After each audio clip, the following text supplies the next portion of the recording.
synonym will be intellectual, and the antonym will be unintellectual. Now the rest of the 3 words don't even have antonyms because their connotations are neutral. So charisma is a synonym. It's a noun.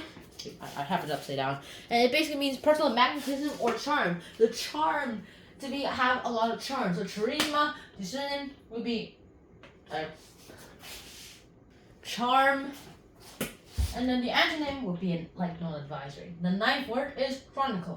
It's a verb, and it basically means to narrate something. And so to narrate something, it's the synonym, and the antonym, there's no antonym at all. How do you say what's the opposite of narrate? Not narrating? That's 2 words, not a 1 word. Now last word. Oh wait, I forgot to show you the word. Yeah, this is chronicle, to record or make history.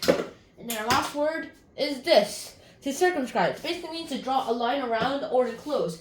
And usually to circumscribe something basically means to inscribe that thing in a circle where its edges meet the circumference of the circle. And so circumscribe, it's a verb, and then the synonym is encircle.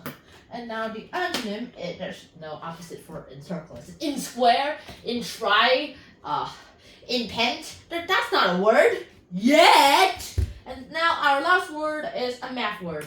And today it's ratio. Oh, I grabbed it. Ratio. There we go.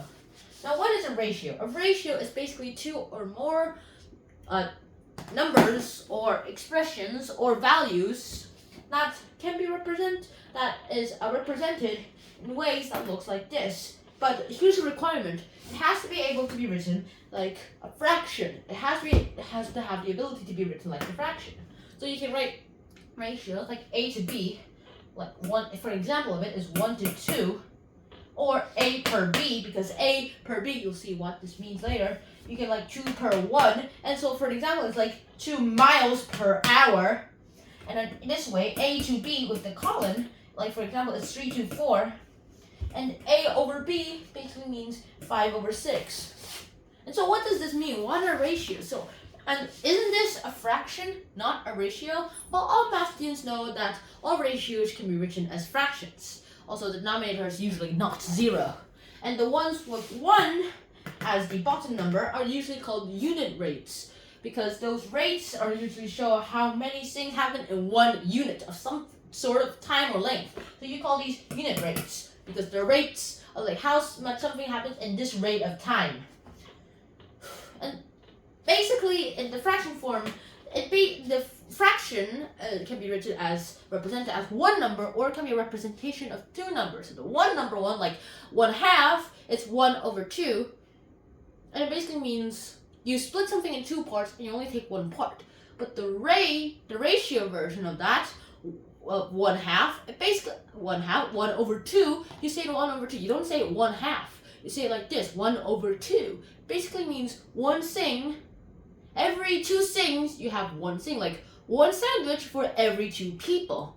And so how many things do you give to 1 person? How many objects do you bring every 1 person? Then you use the fraction form, like 1/2 to 1. That would be 0.5 to 1. Got that? No? You're not cerebral then.